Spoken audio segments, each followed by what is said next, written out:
नमः हरे हराये नमः। हरे कृष्णा जी, आप सबका बहुत बहुत स्वागत है। हमारे सारे कार्यक्रम इस्कॉन फाउंडर आचार्य हिज डिवाइन ग्रेस एसी भक्ति वेदांत स्वामी प्रभुपाद जी को समर्पित है। मंगलाचरण आरंभ करते हैं। ओम नमो भगवते वासुदेवाय। ओम नमो भगवते वासुदेवाय। ओम नमो भगवते वासुदेवाय। ओम अज्ञानतिमिरान्धस्य ज्ञानाञ्जनशलाकया चक्षुरुन्मीलितं येन तस्मै श्रीगुरवे नमः। श्रीचैतन्यमनोऽभीष्टं स्थापितं येन भूतले स्वयं रूपः कदा मह्यं ददाति स्वपदान्तिकम्। वन्देऽहं श्रीगुरो श्रीयुतपदकमलं श्रीगुरून् वैष्णवांश्च श्रीरूपं साग्रजातं सहगणरघुनाथान्वितं तं सजीवं साद्वैतं सावधूतं परिजनसहितं कृष्णचैतन्यदेवं श्रीराधाकृष्णपादान् सहगणललिता श्रीविशाखान्वितांश्च। नमः ओम विष्णुपादाय कृष्णप्रेष्ठाय भूतले श्रीमते भक्तिवेदांत स्वामिनिति नामिने। नमस्ते सारस्वते देवे गौरवाणी प्रचारिणे निर्विशेष शून्यवादी पाश्चात्य देश तारिणे। नमो महावदन्याय कृष्ण प्रेम प्रदायते कृष्णाय कृष्ण चैतन्य नामने गौरत्विषे नमः। हे कृष्ण करुणा सिंधु दीनबंधु जगतपते गोपेश गोपिका कांत राधा कांत नमोस्तुते। तप्त कांचन गौरांगी राधे वृंदावनेश्वरी वृषभानुसुते देवी प्रणमामि हरिप्रिये। वाञ्छाकल्पतरुभ्यश्च कृपा सिन्धुभ्य एव च पतितानां पावनेभ्यो वैष्णवेभ्यो नमो नमः। जय श्री कृष्ण चैतन्य प्रभु नित्यानंद श्री अद्वैत गदाधर श्रीवासादि गौर भक्त वृंद। हरे कृष्ण कृष्ण कृष्ण हरे हरे, हरे राम राम राम हरे हरे। कार्पण्यदोषोपहत स्वभाव पृच्छामि त्वां धर्म सम्मूढचेताः। यच्छ्रेयस्या निश्चितं ब्रूहि तन्मे शिष्यस्ते अहं शाधि मां त्वां प्रपन्नम्। हरे कृष्ण जी। भगवद गीता अध्याय 2 श्लोक नंबर 67 आरंभ करते हैं। ब्रजेश्वरी जी आप पढ़ेंगे संस्कृत। हरे कृष्ण।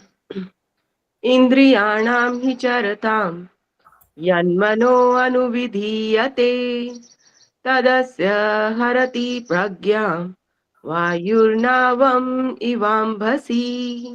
हरे कृष्ण।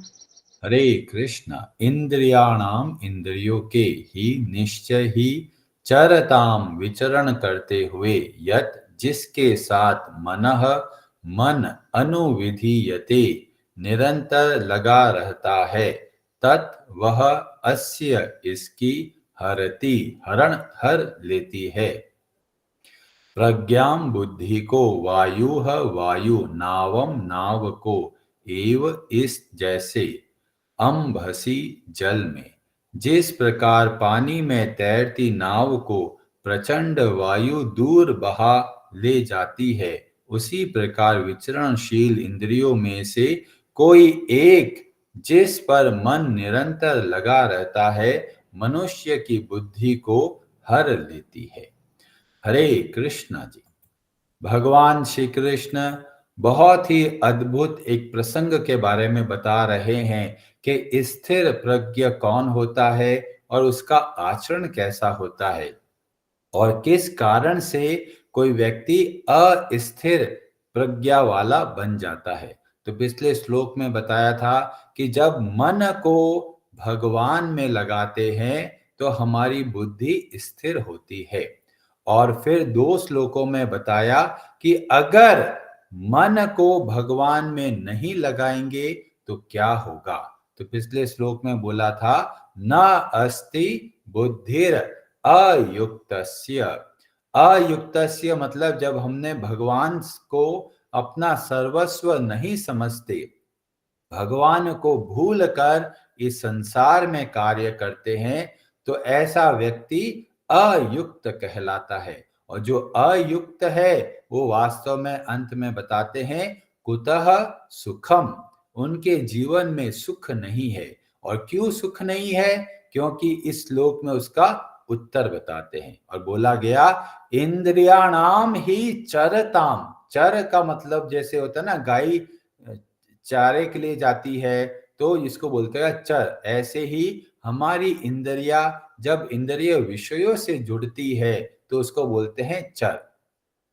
अभी इंद्रिया कौन सी है? हमारी 5 ज्ञान इंद्रियाएं हैं, जैसे आंख है, नाक है, मुंह है, त्वचा है। तो इस तरीके से ये जो इंद्रिया है ये कहाँ जाती है?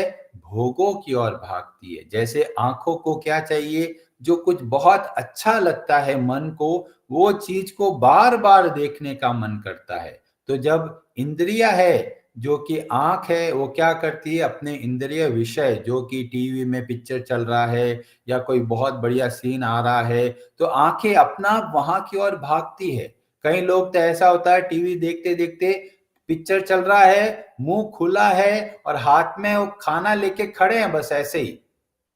क्यों? आंख इतना घुल मिल गई है अपने भोगों के लिए कि पूरा का पूरा मन वहां पर लग गया। तो यहां बोला गया यन मनो अनुविधीयते। किसी एक इंद्रिय के साथ अगर मन फंस जाता है तो वो मन बार बार वहीं और भागता है। जो लोग खाने पीने के बहुत शौकीन होते हैं, जीभ भगाती है और मन क्या करता है? बार बार सोचता रहता है कि उस दुकान पे जाएंगे और तरह तरह के पकवान खा के मजा आ जाएगा। जो त्वचा का सुख है वो स्पर्श करने से मिलेगा तो बहुत अच्छा लगेगा। कोई कानों के सुख के पीछे भागते हैं कि कोई अच्छा हमारी तारीफ करता है तो हम बार बार उनके पास जाते हैं।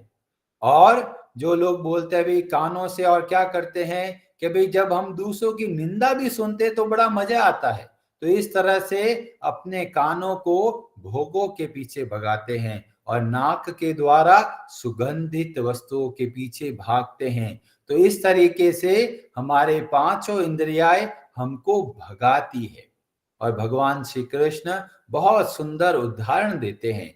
ऐसे कोई सिद्धांत बताएंगे तो समझ में नहीं आएगा, पर जब उदाहरण से समझाते हैं तो बहुत आसानी से समझ में आता है। और भगवान श्री कृष्ण हमें इस अद्भुत टेक्निक के बारे में बताते हैं कि अभी किसी को कुछ चीज समझाना है तो उदाहरण के द्वारा समझाना है। तो यहाँ पर भगवान श्री कृष्ण बोलते हैं वायुर नावम एव अंभसी। अंभसी का मतलब हुआ बहुत सारा पानी, जैसे कि समुद्र। और वायु क्या करती है? नाव को हरण कर लेती है। हरण का जैसे मूल शब्द हरण होता है, हर, जो जिसको अलग अलग रूपों में बोलते हैं, अपहरण। तो यहां पर बोला गया खींच कर लेके चली जाती है। और ऐसे ही जिस इंद्रिय के साथ में हमारा मन रहता है वो क्या करता है? हमारी बुद्धि का अपहरण कर लेती है। हमको पता है अरे ये चीज सही नहीं है, मन बोलता है थोड़ा और मजा कर लेते हैं।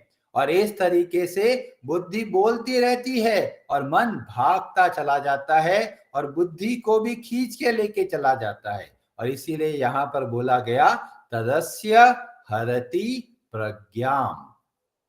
और इसीलिए ऐसे व्यक्ति जो भगवान में मन को नहीं लगाते, उनका मन संसार में लग जाता है। और संसार में मन लगेगा तो मन जहां जहां भोग दिखेंगे वहां वहां भागेगा और बुद्धि भी अस्थिर हो जाएगी और बुद्धि भी वहां वहां भागेगी। और इसीलिए ऐसा व्यक्ति कभी भी स्थिर प्रज्ञ नहीं हो सकता। तो कई लोग प्रश्न करते हैं, अरे ये बाहर की ओर क्यों भागती है? जीभ को मजा क्यों चाहिए? आंखों को मजा क्यों चाहिए? नाक को मजा क्यों चाहिए? तो कठोपनिषद बताते हैं कि इसका डिजाइन ही ऐसा है। कठोपनिषद के जो अध्याय 2 वल्ली 1 और श्लोक नंबर 1 में बताया गया, पराची खानी व्यत, जिसका मतलब होता है जो हमारी इंद्रियाएं हैं वो क्या होती है? स्वतः ही भोगों की ओर भागती है। जीभ को कुछ अच्छा चीज मिल जाए तो अगली बार कहेगी वहीं पर जाना है। आंखों को कोई अच्छी पिक्चर दिख गई तो लगता है वो पिक्चर को वापस देखेंगे। कानों से कोई गाना सुन लिया कहीं पर तो लगता है उस गाने को वापस सुनेंगे। क्यों? क्योंकि ये हमारी इंद्रियाएं है, ये भोगों के पीछे स्वतः ही भागती है। तो क्या करना है? वहां पे रोकना नहीं है। रोकेंगे तो विद्रोह होगा। तो क्या करना होता है? उन सब को भगवान में लगाना होता है। और इस टेक्निक से जब हम कार्य करते हैं तो संसार में आराम से रहते हुए हम स्थिर प्रज्ञ बन सकते हैं। और जो स्थिर प्रज्ञ नहीं होते वे ही इस जीवन में दुखी होते हैं। क्यों दुखी होते हैं? क्योंकि उनका मन अशांत रहता है। और जिसका मन अशांत रहता है ऐसे लोग कभी भी सुखी नहीं हो सकते। और भगवान बहुत दया करके हमको मार्ग बताते हैं कि किस तरीके से हम सदैव प्रसन्न रह सकते हैं। जैसे नाव है और बहुत बड़ा समुद्र है, उसमें नाव चल रही है एक जगह पर, बहुत तेज हवा चली तो बहने लग जाती है।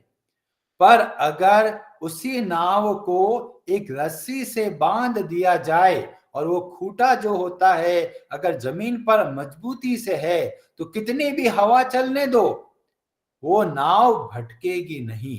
ऐसे ही हमारे मन को या तो हम भगवान में लगा सकते हैं जो कि जमीन की तरह मजबूत है, या फिर वो नाव को क्या किया? पानी के अंदर ही डाल दिया तो मतलब क्या हुआ?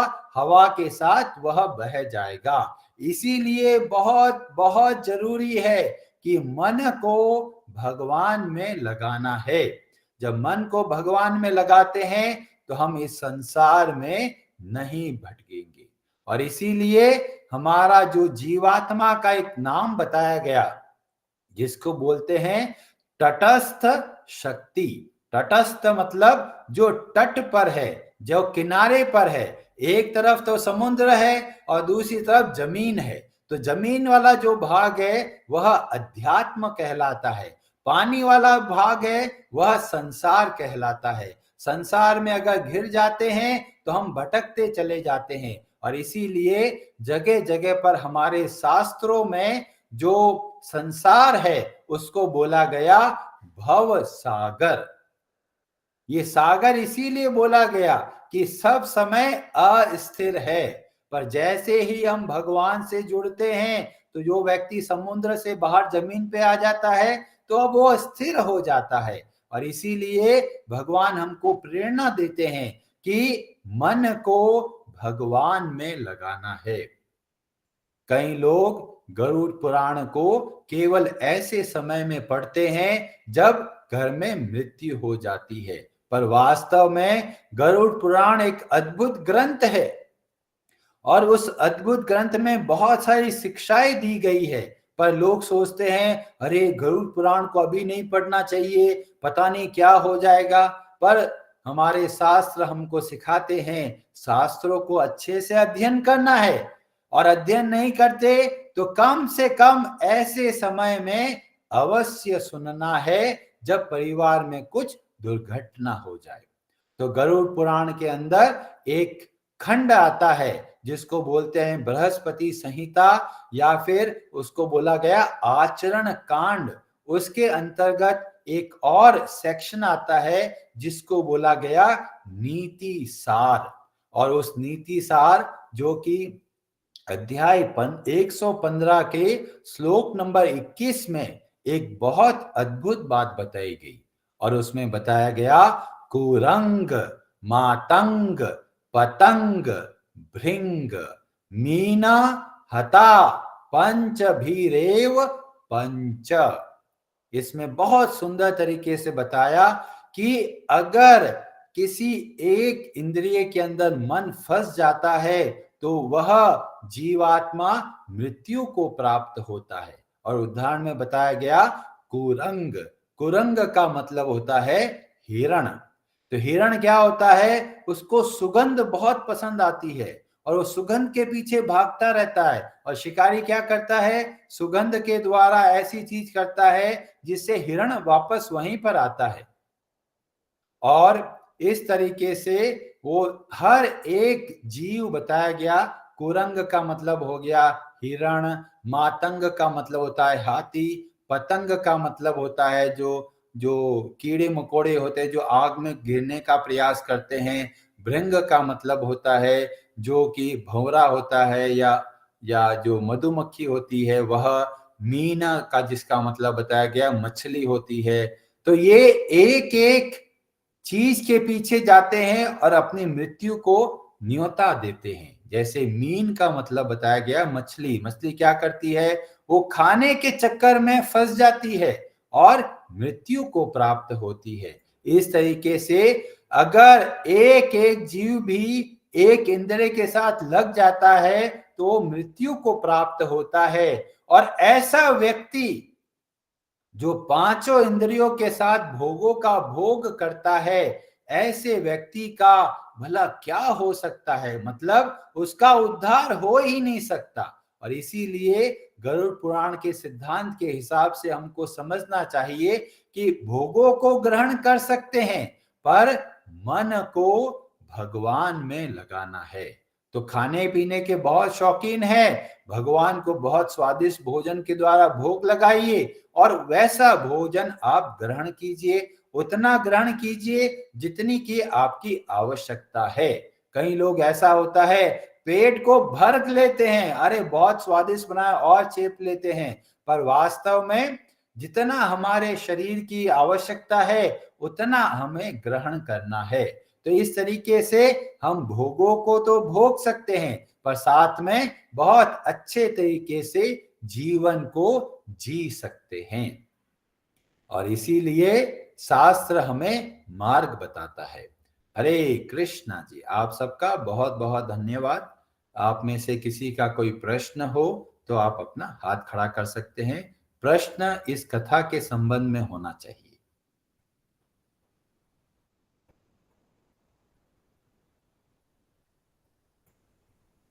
हरे कृष्णा। अंशुल प्रभु जी, आप कुछ कहना चाहते हैं? हरे कृष्ण प्रभु जी। हरे कृष्णा जी। प्रभु जी बहुत ही रेलेवेंट टॉपिक है ये। मतलब इसका एक सवाल ये है कि प्रभु जी ये कांस्टेंट स्ट्रगल है अपने माइंड को कंट्रोल करना या माइंड को भगवान में लगाना या गलत चीजें नहीं देखना, गलत चीजें नहीं सुनना। तो कई बार ऐसा होता है कि क्योंकि अभी भी हम ट्रेनिंग पीरियड में हैं तो गलती कर बैठते हैं और फिर बाद में बहुत पछतावा होता है और फिर बाद में ऐसा लगता है कि अब हमसे नहीं हो पाएगा। तो अ, कैसे वापस बैक ऑन ट्रैक आए और कैसे मतलब क्या प्रिकॉशंस लिए जा सकते हैं या कुछ उसके प्रैक्टिकल टिप्स बता सकते हैं आप? मतलब आपने सिद्धांत बताया लेकिन आई थिंक इसको कैसे प्रैक्टिकली अप्लाई कर सकते हैं, ये बहुत टफ टास्क है। तो हमको पहले पता करना है कि हमारा मन कहाँ भागता है। क्या वो गाने सुनने में बड़ा मजा लेता है, या खाने पीने का बहुत शौकीन है, या घूमने का बहुत शौकीन है, या फिर बातें करना का बहुत अच्छा लगता है। तो जो जो हमको पता चल गया भाई हमारा मन यहाँ यहाँ बहुत अच्छा लगता है, फिर हमको सोचना है उस मन को वहीं से कैसे भगवान से जोड़े। जैसे खाने पीने के शौकीन है, स्वादिष्ट पौष्टिक भगवान को अर्पण करके ऐसा भोजन खाइए। और हमको पता रखना कि भाई हमको कितना खाना है। तो अगर हम कंट्रोल वे में भगवान का प्रसाद लेंगे तो ये हमारा ट्रेनिंग पीरियड है। अभी कभी कभी गुलाब जामुन बहुत स्वादिष्ट होते हैं, एक आध और खा लिया और बाद में थोड़ा पछताते हैं, अरे ज्यादा खा लिया, आज तो कुछ और हाजमला खाना पड़ेगा। तो क्या करें, तो इससे शिक्षा लेना है, पछतावा नहीं करना है, शिक्षा लेके आगे की ओर बढ़ना है। कई लोग पछतावे में बहुत समय व्यर्थ कर देते। पहले गलती तो हो गई, उसमें तो हमारा कंट्रोल नहीं था, पर जो पछतावा होता है उसका ड्यूरेशन हमको कम करना है। और जब घिर जाते हैं तो भगवान का स्मरण करना है। कैसे स्मरण करना है? उसमें जब घिरते हैं तो वास्तव में हमें बहुत सारी शिक्षाएं देते हैं। और क्या शिक्षा मिलती है? कि भगवान आपकी माया बहुत दुस्तर है, मैं अपने सामर्थ्य के द्वारा इसको पार नहीं कर सकता, अतः हे भगवान आप मुझे अपने चरणों की शरण में रखिए। जितनी बार घिरेंगे उतनी बार अगर प्रार्थना करेंगे तो भगवान की कृपा से हमको क्षमता प्राप्त होगी। क्षमता प्राप्त होगी, अगला और नया एक बार और तरह तरह के व्यंजन हमारे सामने आएंगे और सेम वैसी की वैसी परिस्थिति आएगी। तो भगवान का स्मरण किया हुआ है और उस समय भी भगवान का स्मरण करेंगे तो हम अपने आप को संयमित कर पाएंगे। तो बहुत जरूरी है पछतावा नहीं करके भगवान का गुणगान करना है कि भगवान की माया कितनी अद्भुत है। जब यह भाव रखेंगे और अपने आप को छोटा समझेंगे कि मेरे अंदर सामर्थ्य नहीं है, तो भगवान बहुत कृपा करते हैं। जैसे छोटा बच्चा होता है, वो अपनी माँ की ओर देखता है और बोलता है माँ मुझसे नहीं हो रहा, तो माँ बहुत खुश हो कहती है अरे बेटा तू घबराता क्यों, मैं हूं तुम्हारे साथ, मैं कर दूंगा। तो इस तरीके से भगवान को बहुत प्रसन्नता होती है जब हम भगवान की शरण में जाकर कार्य करते हैं। तो कोई समस्या नहीं है, घिरते हैं, घिरते रहेंगे, पर उठना कितना जल्दी है वो हमारे हाथ में है। गलती हो गई। परीक्षित महाराज को गुस्सा आ गया, उन्होंने कुछ कर दिया, तुरंत प्लान किया भी अब हमको क्या करना है। तो हम अपने बड़े बड़े आचार्यों से शिक्षा ले सकते हैं कि जब जीवन में ऐसी परिस्थिति आ जाती है, हम भटक जाते हैं और वहां से अब कैसे और कितना जल्दी बाहर निकलते हैं वो हमारे लिए बहुत जरूरी है। ठीक है प्रभु जी। हरे कृष्ण। हरे कृष्ण। हरे हराये नमः।